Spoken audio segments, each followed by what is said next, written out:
दोस्तों को geography special classes में आप सभी का स्वागत है। आज अपना टॉपिक है वायुमंडल। वायुमंडल का संगठन के बारे में आप अध्ययन करोगे। सबसे पहले हम देखते हैं वायुमंडल क्या होता है। पृथ्वी के चारों ओर जो वायु का आवरण है उसी को हम क्या कह सकते हैं, वायुमंडल कह सकते हैं। पृथ्वी के चारों ओर गैसों का जो आवरण है उसको हम वायुमंडल कह सकते हैं।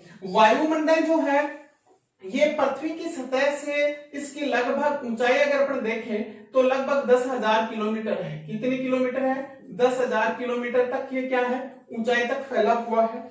नेक्स्ट अगर अपन बात करें, वायुमंडल दो शब्दों से मिलकर के बना है। एक शब्द है वायु और वायु से अभिप्राय है, यह है वायु और वायु से अभिप्राय है गैसों का यांत्रिक मिश्रण, ठीक है। और नेक्स्ट है मंडल। क्या है? मंडल। मंडल से अभिप्राय है घेरा। क्या है? घेरा या फिर आवरण। घेरा या आवरण, यानी हम ये कह सकते हैं वायु का वह भाग जो पृथ्वी को चारों ओर से जिसने घेर रखा है उसको हम क्या कह सकते हैं, वायुमंडल कह सकते हैं। आगे अगर अपन बात करें तो पृथ्वी के चारों ओर वायुमंडल, पृथ्वी के चारों ओर वायुमंडल की उपस्थिति का कारण अगर अपन देखें तो वो है गुरुत्व शक्ति।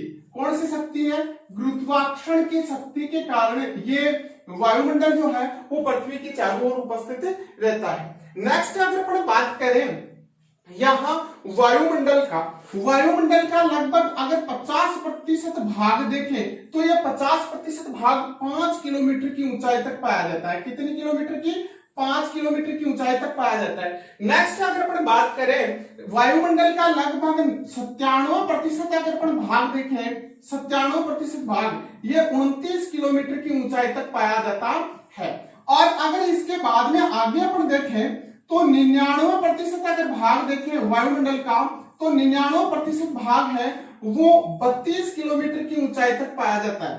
इसके बाद में अगर अपन और देखें आगे तो इसका 99% जो भाग है यह 100 किलोमीटर की ऊंचाई तक पाया जाता है।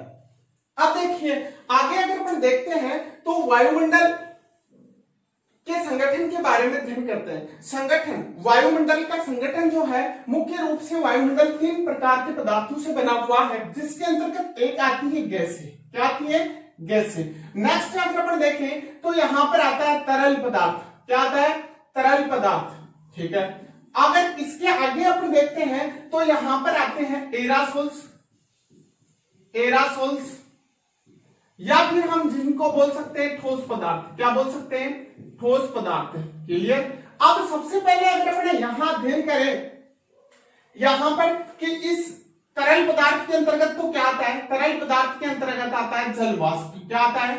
जलवाष्प। एरासोल्स के अंतर्गत आते हैं वो देखिएगा ठोस कण जिनको अपन बोल सकते हैं, या एरासोल्स का नाम हम जिनको दे सकते हैं, जिसके अंतर्गत जैसे मुख्य रूप से धूल के कण, नमक कण, राख के कण और हिम कण आदि जो है ये सभी किसके अंतर्गत आते हैं? ये सभी एरासोल्स के अंतर्गत आते हैं। इसी में आप रख सकते हो उल्का पिंड। क्या रख सकते हो? उल्का पिंड। अब सबसे पहले हम बात करते हैं गैसों की। किनकी बात करेंगे? गैसों की। अगर अपन गैसों की बात करते हैं तो मुख्य रूप से वायुमंडल के निर्माण में 2 प्रकार की गैसें होती हैं। 2 प्रकार की गैसों का मुख्य रूप से योगदान रहता है, जिसमें एक गैस होती है स्थायी। कौन सी गैस? स्थायी गैसें। और एक हम बोल सकते हैं अस्थायी गैसें, या इन्हीं को हम बोल सकते हैं भारी गैसें। कौन सी गैसें बोल सकते हैं? भारी गैसें। और इनको हम बोल सकते हैं हल्की गैसें। क्या बोल सकते हैं? हल्की गैसें। देखिएगा अब अगर हम स्थायी और भारी गैसों की अपन बात करें तो सबसे पहले अगर अपन देखें तो यहां पर आता है नाइट्रोजन N2, और इसका वायुमंडल में जो प्रतिशत है वो प्रतिशत है 78.08% है। नेक्स्ट में अगर अपन यहां बात करें तो वो गैस आती है आपकी ऑक्सीजन O2। कौन सी गैस आती है? O2। अगर O2 गैस की अपन बात करें तो O2 गैस है 20.95% इसका प्रतिशत है वायुमंडल में, लगभग अपन बता सकते हैं 21%। ठीक है, इसके बाद में अगर अपन बात करें तो आती है आर्गन गैस। कौन सी गैस? आर्गन गैस, जिसका प्रतिशत है 0.93% है। ठीक है, इसके बाद में अगर अपन बात करें यहां तो आती है CO2, और CO2 का वायुमंडल में जो प्रतिशत है, CO2 का वायुमंडल में जो प्रतिशत है वो है 0.03%। ठीक है, यह चारों जो गैसें हैं वो कौन सी श्रेणी के अंतर्गत आती है? यहां से काफी बार प्रश्न पूछा गया है, भारी गैसें किस श्रेणी के अंतर्गत आती है।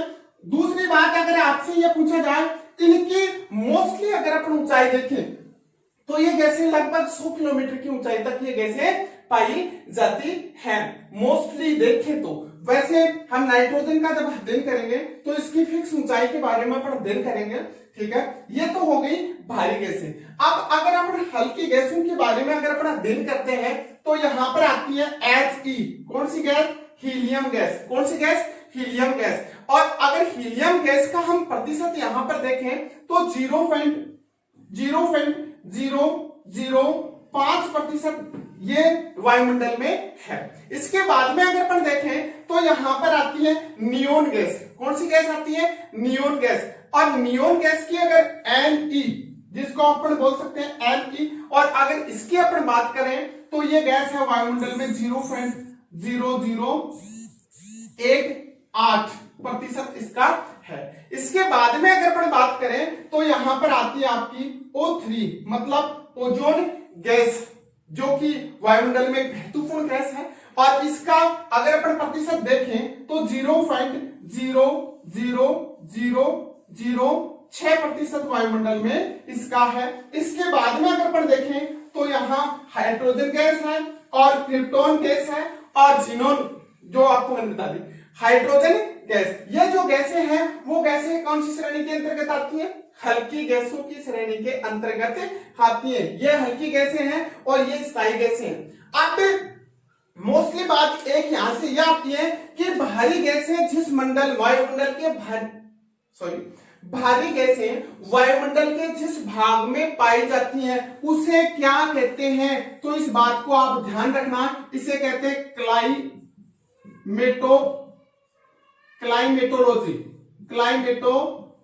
के नाम से जानते हैं। और ये गैसें, ये क्लाइमेटो जो है वो लगभग 100 किलोमीटर की ऊंचाई तक वाले हिस्से को अपने बोल सकते हैं। अस्थायी या फिर हल्की गैसें जिस भाग में पाई जाती है वायुमंडल के में, उसको हम क्या कहते हैं? तो उसके लिए आपको बताना है कि इस भाग को हम कहते हैं जो कि 100 किलोमीटर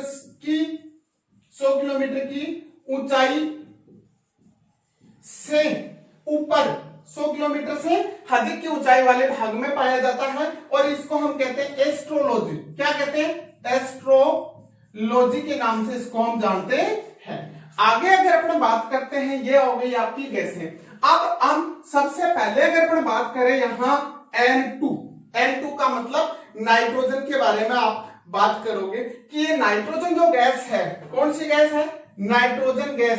N2 नाइट्रोजन गैस जो है, इसकी उपयोगिता वायुमंडल में क्या है? अब सबसे पहले आपसे ये बात पूछी जाए कि ये वायुमंडल में कितनी ऊंचाई तक, तो आपको बताना 128 किलोमीटर से 128 किलोमीटर से 132 किलोमीटर की ऊंचाई तक ये मुख्य रूप से ये गैस पाई जाती है। दूसरी बात ये पूछे आपसे कि वायुमंडल में सर्वाधिक गैस कौन सी है, तो सर्वाधिक मात्रा में जो गैस पाई जाती है वो गैस आपकी है नाइट्रोजन। क्लियर? अब नेक्स्ट प्रश्न आपसे पूछा जाए कि इस गैस की जब खोज हुई उस समय में इसको किस नाम से जाना जाता था, तो आपको बताना है मेपाटिस। किस नाम से? खोज के समय, इस गैस को खोज के समय मेपाटिस गैस के नाम से जाना जाता था। कौन सी गैस को? N2 को। क्लियर? नेक्स्ट अगर अपन बात करें इसके उपयोग की, तो नाइट्रोजन गैस का उपयोग जो हम उर्वरक जानते हो आप, उर्वरक बनाने में, खाद बनाने में इसका उपयोग किया जाता है। दूसरी बात, इस गैस के माध्यम से, कौन सी गैस के माध्यम से, नाइट्रोजन गैस के माध्यम से मृदा में आवश्यक पोषक तत्वों का क्या होता है, निर्माण होता है। रासायनिक उर्वरक जो है वो इसी गैस के माध्यम से बनाए जाते हैं। आगे अगर अपन बात करें तो इस गैस, ये जो गैस है, कौन सी गैस, नाइट्रोजन जो गैस है वो जैवमंडल के अस्तित्व के लिए बहुत ही आवश्यक गैस है। इस वायुमंडल में इस नाइट्रोजन गैस के कारण ही हम वायुदाब, पवनों की शक्ति और प्रकाश परावर्तन का आभास जो है किसके कारण, नाइट्रोजन गैस के कारण ही हम कर पाते हैं। दूसरी बात, अगर इस गैस के बारे में हम देखें तो ये रंगहीन होती है। कैसी होती है, रंगहीन होती है, स्वादहीन होती है। इसका किसी प्रकार का कोई स्वाद नहीं होता है, न इसका किसी प्रकार का कोई रंग होता है। गंधहीन होती है। कैसी होती है, गंधहीन होती है। काफी बार यहां से क्वेश्चन आते हैं। नेक्स्ट अगर अपन बात करें तो वायुमंडल में ये जो नाइट्रोजन गैस है, इस नाइट्रोजन गैस के कारण ही आग नहीं लगती है। क्या नहीं लगती है, आग के ऊपर अपन पूछे हैं आपसे, तो आग के ऊपर नियंत्रण हम किस गैस के माध्यम से, नाइट्रोजन गैस के माध्यम से कर सकते हैं। मतलब वस्तुओं को तेजी से जलने से क्या करती है, रोकती है। कौन सी गैस रोकती है, नाइट्रोजन गैस रोकती है। नेक्स्ट अगर अपनी इसकी बात करें कि अधिकतम अगर इसकी मोस्ट की ऊंचाई देखें तो ऊंचाई 120 किलोमीटर है। वैसे 128 से 132 किलोमीटर तक की ऊंचाई तक ये गैस पाई जाती है। आगे यहां से मोस्ट प्रश्न यह आता है कि नाइट्रोजन गैस का उपयोग मानव शरीर में क्या बनाने के लिए, मानव शरीर में एंजाइम बनाने के लिए भी इसका उपयोग होता है। कौन सी गैस का, नाइट्रोजन गैस का। दूसरी बात ये कि मानव शरीर में N2 गैस कौन सा एंजाइम बनाती है, तो आपको बताना है पेप्सिन। कौन सा एंजाइम, पेप्सिन एंजाइम बनाती है। कौन सी गैस, नाइट्रोजन गैस। क्लियर। अब आगे अगर अपन बात करते हैं यहां, तो बात करेंगे हम यहां पर O2 का मतलब ऑक्सीजन की बात हम करेंगे। यहां ऑक्सीजन जो गैस है वो ऐसी गैस है जिसको हम प्राणवायु के नाम से भी जान सकते हैं। किसके नाम से जान सकते हैं, प्राणवायु के नाम से भी जान सकते हैं। यह वायुमंडल में जो है वो पाई जाती है और वायुमंडल में इसकी ऊंचाई जो है वो लगभग, अधिकतम ऊंचाई जो है मोस्टली अपन देखें तो 64 किलोमीटर की ऊंचाई तक ये पाई जाती है। कौन सी गैस, O2 गैस, आपकी ऑक्सीजन गैस जिसको हम बोल सकते हैं। इसका वायुमंडल में अगर अपन O2 का प्रतिशत देखें, O2 का प्रतिशत वायुमंडल में देखें 20.95% है। इसी को हम प्राणवायु के नाम से जानते हैं और ये जो है गैस 64 किलोमीटर की ऊंचाई तक पाई जाती है। आगे अपन बात करें यहां, तो यह वायुमंडल की निचली जो परतें हैं उन तक ही सीमित रहती है। वायुमंडल में वस्तुओं को जलाने में सहायक, वस्तुओं को जलाने में सहायक जो है वो गैस है आपकी O2, जबकि वस्तुओं को जलने से बचाने में सहायक जो गैस है वो है N2 मतलब नाइट्रोजन। अगर आगे अपन ऑक्सीजन के बारे में बात करें तो ये जो गैस है O2 वो वायुमंडल में ऊर्जा का प्रमुख स्रोत है। किसका, वायुमंडल में ऊर्जा का प्रमुख स्रोत कौन सी गैस है, O2 गैस है। आगे अगर अपन इस गैस के बारे में बात करें तो औद्योगिक सभ्यता का आधार, कौन सी सभ्यता का, औद्योगिक सभ्यता का आधार अगर अपन देखें कहें तो वो औद्योगिक सभ्यता का आधार है कौन, O2 गैस। ठीक है। नेक्स्ट अगर अपन इसके बारे में बात करें तो वायुमंडल में ऑक्सीजन गैस की सघनता मुख्य रूप से 16 किलोमीटर से, कितने किलोमीटर से, 16 किलोमीटर से 64 किलोमीटर की ऊंचाई तक ये वायुमंडल में पाई जाती है। कौन सी गैस, ऑक्सीजन गैस। ठीक है। अब ऑक्सीजन गैस के बारे में अगर अपन आगे बात करते हैं, ऑक्सीजन के बाद में अगर अपन बात करें तो आती है आपकी आर्गन गैस। कौन सी गैस आती है, आर्गन गैस आती है। आर्गन गैस भी एक महत्वपूर्ण गैस है, जिसका मतलब जो कि तीसरे नंबर की वायुमंडल में सर्वाधिक पाई जाने वाली 3 नंबर पर, कौन से नंबर पर है, तीसरे नंबर पर सर्वाधिक पाई जाने वाली गैस, जिसका प्रतिशत है 0.93%। अब इस गैस की अगर उपयोग की बात करें तो मुख्य रूप से यह हल्की गैस है और वायुमंडल की ऊपरी परतों में ये गैस पाई जाती है। इस गैस का उपयोग हम बल्ब, किसमें, बल्ब है और बल्ब, और उसके अलावा अगर अपन देखें तो ट्यूबलाइट है, किसमें, ट्यूबलाइट में और बल्ब में इसका उपयोग किया जाता है। कौन सी गैस का, आर्गन गैस का, ठीक है। इसके बाद में हम देखेंगे CO2, कौन सी gas, CO2 carbon dioxide gas की अगर अपन बात करें तो यह जो गैस है, कार्बन डाई गैस की अगर अपन बात करें तो यह गैस वायुमंडल में प्रतिशत कितना है, 0.03%, और वायुमंडल में पाई जाने वाली 4 नंबर की, मतलब चौथा नंबर इसका है। इस गैस की विशेषता सबसे पहले हम देखें तो ये जो गैस है, कौन सी गैस, कार्बन डाइऑक्साइड गैस, ये गैस जो है वो वायुमंडल में सौर विकिरण के लिए तो क्या होती है, पारगम्य होती है, इस चीज को नोट करना। दूसरी बात, पार्थिव विकिरण जो होती है, कौन सी विकिरण, पार्थिव विकिरण जो होती है, उन विकिरणों के लिए ये जो गैस है वो अपारगम्य होती है, इस बात को नोट रखें। दूसरी बात, इस गैस के कारण वायुमंडल में भूतापन की क्रिया बढ़ती है, जो कि हम इसमें बता सकते हैं कांच घर की तरह व्यवहार करना या हरित गृह के लिए उत्तरदायी गैस है। दूसरी बात अगर अपन करें यहां पर CO2 की, कौन सी गैस की, CO2 की अगर अपन बात करें तो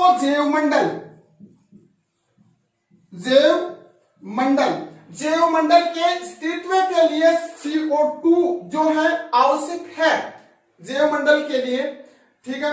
और यह निश्चित मात्रा जो है इतनी है इसकी।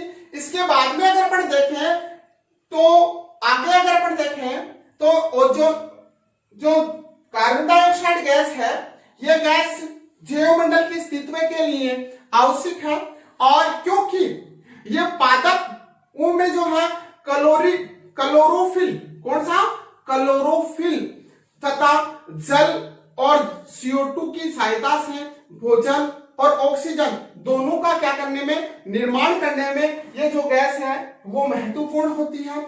आगे अपन इसके बारे में देखें तो CO2 गैस की, कौन सी गैस की, CO2 गैस की प्राप्ति मुख्य रूप से जीवाश्म ईंधन, किससे, जीवाश्म ईंधन और पादप तथा जंतु कोशिकाओं के माध्यम से और भूगर्भिक प्रक्रियाओं के माध्यम से यह गैस कहां पर, धरातल के ऊपर आती है या फिर धरातल पर इसका निर्माण होता है। दूसरी बात अगर अपन करें तो CO2 गैस का मुख्य रूप से अवशोषण जो है वो समुद्री शैवाल करते हैं। कौन से सवाल करते हैं, समुद्री शैवाल करते हैं। आपसे यहां से क्वेश्चन पूछा जा सकता है, CO2 गैस का मुख्य रूप से अवशोषण कौन करते हैं, समुद्री शैवाल करते हैं। और वहीं सबसे ज्यादा ऑक्सीजन गैस कौन से जीव उत्सर्जित करते हैं, तो आपको बताना है ऑक्सीजन, सर्वाधिक ऑक्सीजन का उत्सर्जन कौन से जीव करते हैं, तो आपको बताना है समुद्री जीव। दूसरी बात ध्यान दें, CO2 गैस, कौन सी गैस, CO2 गैस का सर्वाधिक अवशोषण कौन करते हैं, समुद्री जीव करते हैं। ऑक्सीजन गैस का सर्वाधिक उत्सर्जन कौन करते हैं, समुद्री जीव करते हैं, ठीक है। ये गैस कौन सी गैस, CO2 गैस जो है कहां से प्राप्त होती है, तो आपको इसके बारे में बताना है। जीवाश्म ईंधन, गीली लकड़ी जानते हो आप, या फिर लकड़ी का जो अवशेष है, ईंधन, आप ईंधन स्रोत है वहां से। दूसरी बात, पादप जंतु कोशिकीय संश्लेषण के माध्यम से, और भूगर्भिक प्रक्रिया जैसे ज्वालामुखी आई तो किसकी प्राप्ति हुई, CO2 की प्राप्ति हुई। आगे अगर अपन बात करें यहाँ पर, ये वायुमंडल में जो है CO2 गैस जो है वायुमंडल में मुख्य रूप से 32 किलोमीटर की ऊंचाई तक पाई जाती है। ये चारों ही गैसें आपके लिए महत्वपूर्ण थी। इन चारों गैसों का अध्ययन वायुमंडल की कौन सी शाखा, वायुमंडल है लेकिन वायुमंडल में जिस भाग में ये गैसें पाई जाती है उस भाग को क्या कहते हैं, क्लाइमेटोलॉजी कहते हैं। क्या कहते हैं, क्लाइमेटोलॉजी कहते हैं। आगे हम बात करेंगे हल्की गैसों के बारे में। हल्की गैसों वायुमंडल के जिस भाग में पाई जाती हैं उसको हम कहते हैं एस्ट्रोलॉजी। क्या कहते हैं, एस्ट्रोलॉजी। अब देखिए सबसे पहले अगर अपन हल्की गैस जो है, हल्की गैस आप यहां पर अपन देखते हैं O3 के बारे में अध्ययन करते हैं, ओजोन के बारे में बात करते हैं। ओजोन जो है वो पृथ्वी का क्या कहलाती है, पृथ्वी का सुरक्षा कवच के नाम से भी इसको जाना जाता है। और इस गैस की अधिकता अगर अपन देखें वायुमंडल में तो ये गैस मुख्य रूप से कौन से मंडल में, समताप मंडल में। कौन से मंडल में, समताप मंडल में। कौन से मंडल में पाई जाती है, समताप मंडल में पाई जाती है। दूसरी बात इसकी मुख्य विशेषता, समताप मंडल में कहां से कहां तक 20 किलोमीटर की ऊंचाई से 35 किलोमीटर की ऊंचाई तक मुख्य रूप से यह पाई जाती है। आपको कई जगह 20 से 50 किलोमीटर की ऊंचाई भी देखने को मिलेगी, जबकि एनसीईआरटी में यह चीज है। अब आगे अगर अपन देखते हैं ओजोन गैस। ओजोन गैस सूर्य से आने वाली जो पराबैंगनी किरणें हैं उनका अवशोषण करती है और उनको यहां तक आने से क्या करती है, रोकती है। वर्तमान समय में O3 गैस को हो रहा है नुकसान, और वो नुकसान किसके कारण हो रहा है, हेलोजन गैस से।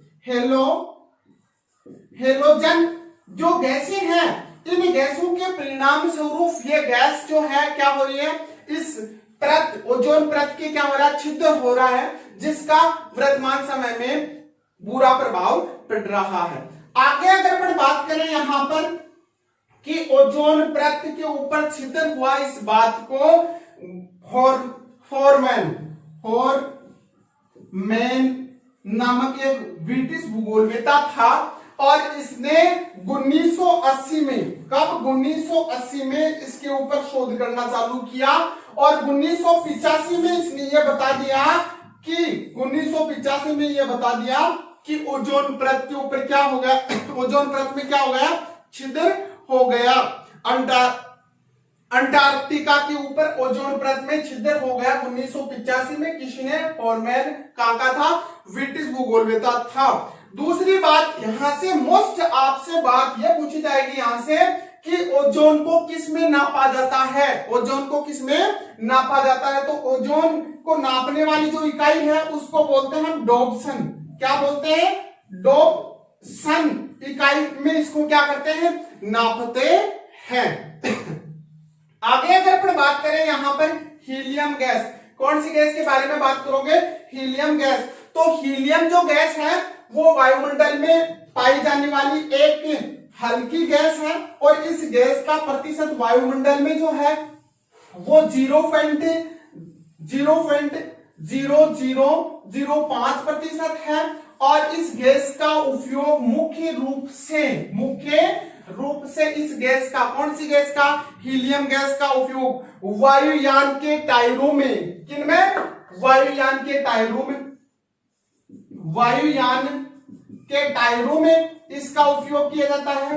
गुब्बारों में भरी जाने वाली, किनमें, गुब्बारों में भरी जाने वाली ये गैस है, और एक हल्की गैस है। कैसी गैस है, हल्की गैस है। कौन सी गैस, हीलियम गैस। अब यहां से एक प्रश्न यह आ सकता है कि हाल ही में राजस्थान के कौन से जिले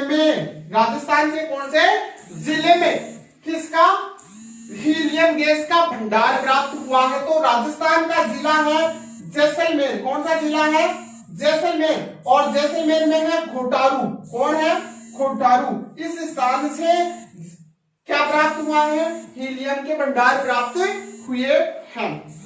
आगे जो अन्य गैसें हैं उन अन्य गैसों में जैसे आपकी नियोन है, हाइड्रोजन है, क्रिप्टॉन है, जिनोन है, ये आदि गैस